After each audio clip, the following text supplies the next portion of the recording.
أعوذ بالله من الشيطان الرجيم سورة هود بسم الله الرحمن الرحيم ألف لام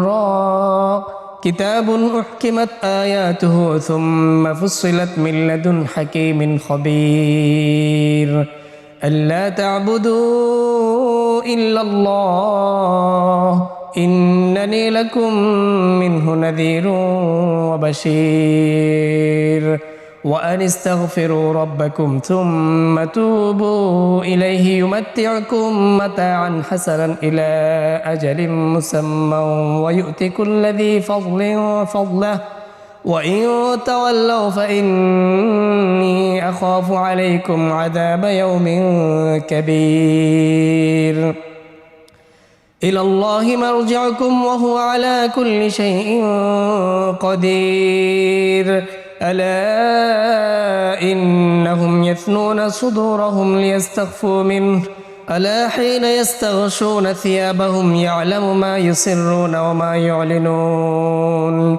إنه عليم بذات الصدور وما من دابة في الأرض إلا على الله رزقها ويعلم مستقرها ومستودعها كل في كتاب مبين وهو الذي خلق السماوات والأرض في 6 أيام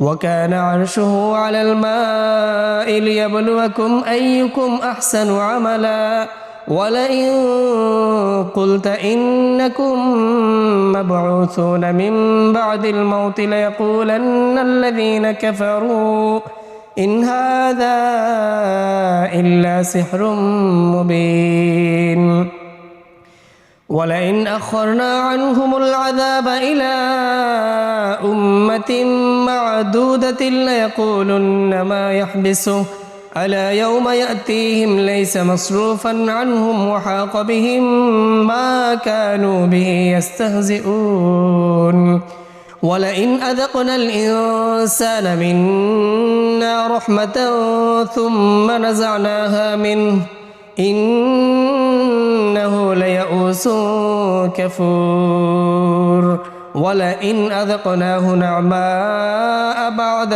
ضراء مسته ليقولن ذهب السيئات عني إنه لفرح فخور إلا الذين صبروا وعملوا الصالحات أولئك لهم مغفرة وأجر كبير فلعلك تارك بعض ما يوحى إليك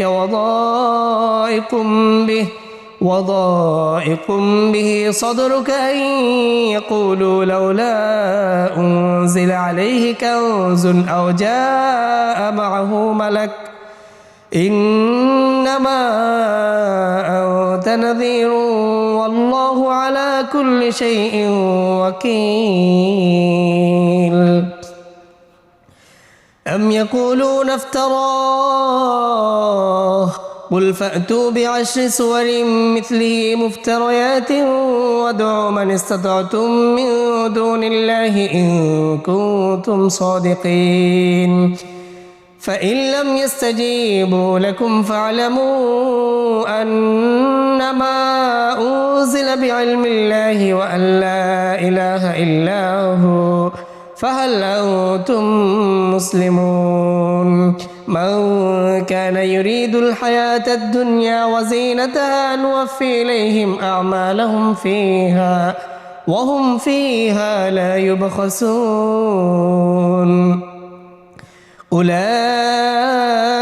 الذين ليس لهم في الآخرة إلا النار وحبط ما صنعوا فيها وباطل ما كانوا يعملون أفمن كان على بينة من ربه ويتلوه شاهد منه ومن قبله كتاب موسى إماما ورحمة أولئك يؤمنون به ومن يكفر بالأحزاب أولئك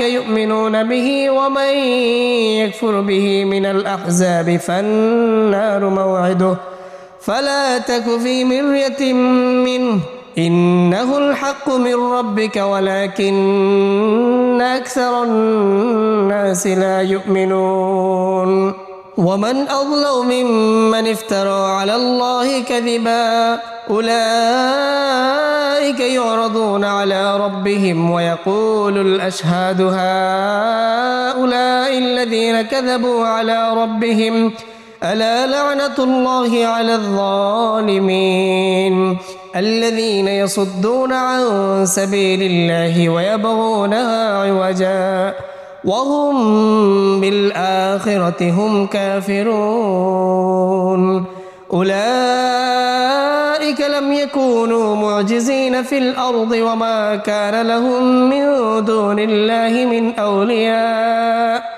يضاعف لهم العذاب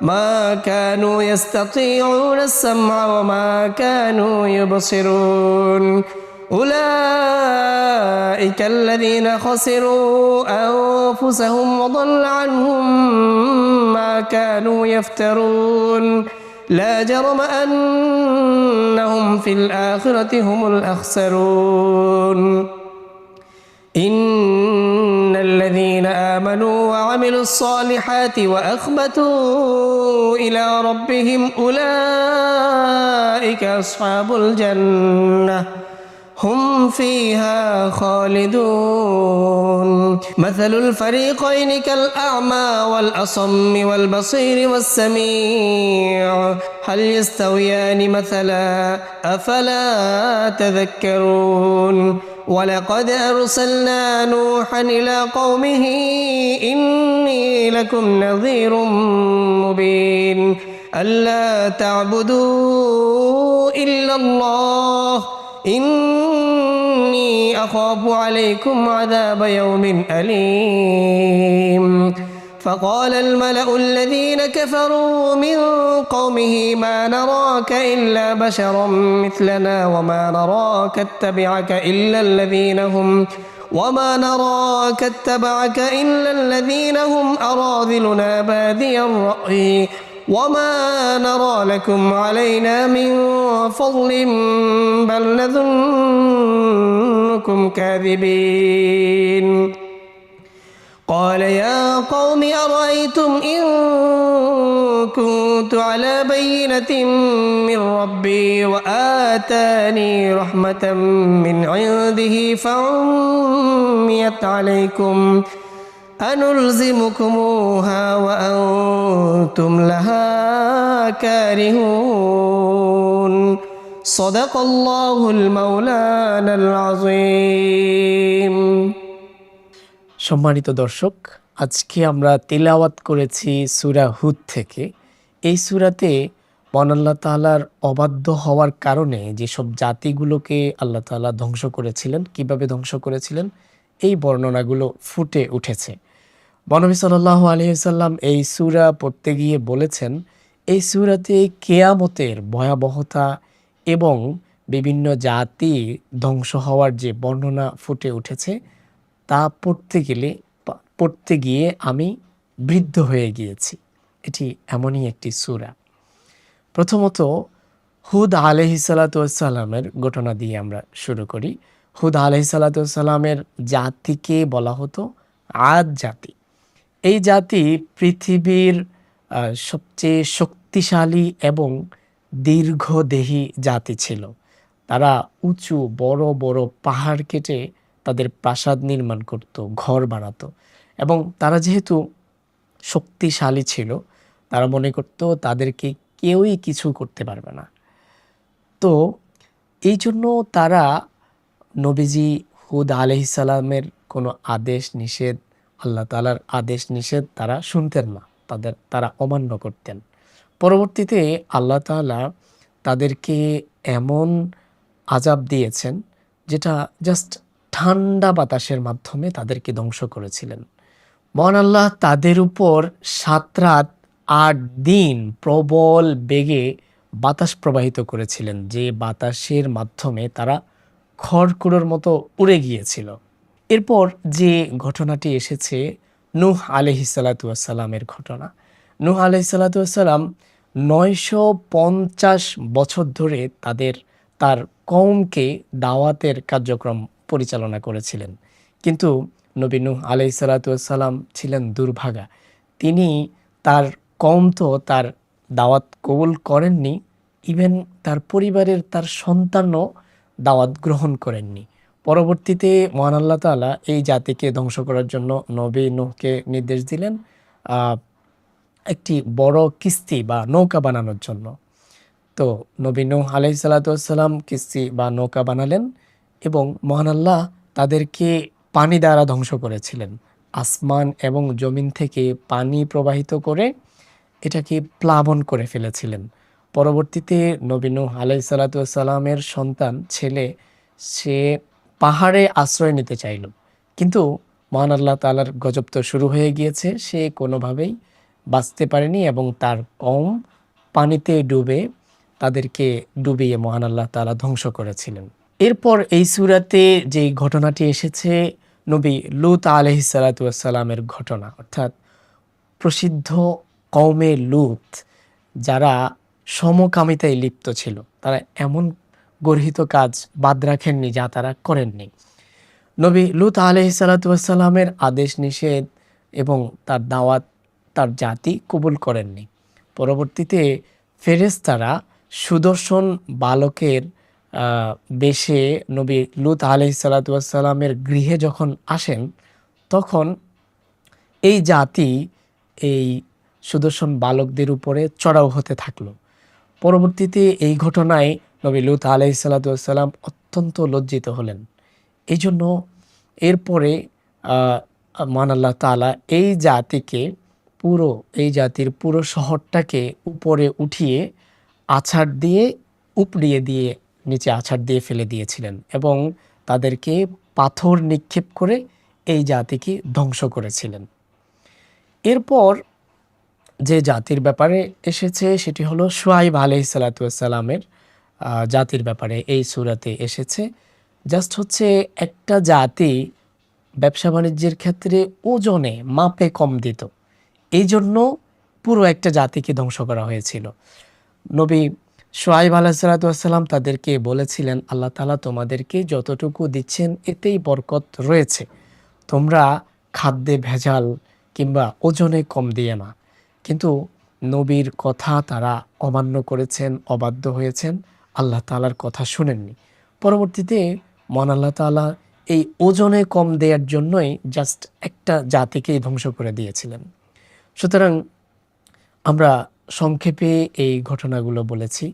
তো আমরা এই সূরা থেকে শিখতে পারি যে যেভাবে যেই ঘটনাগুলোর কারণে যে অবাধ্যতা হওয়ার কারণে মহান আল্লাহ তাআলা তাদেরকে ধ্বংস করেছিলেন, আমরা এই সব অবাধ্যতার কাজ করব না। আমরা মহান আল্লাহ তাআলার ছোট বড় সকল আদেশ নিষেধ মেনে চলব।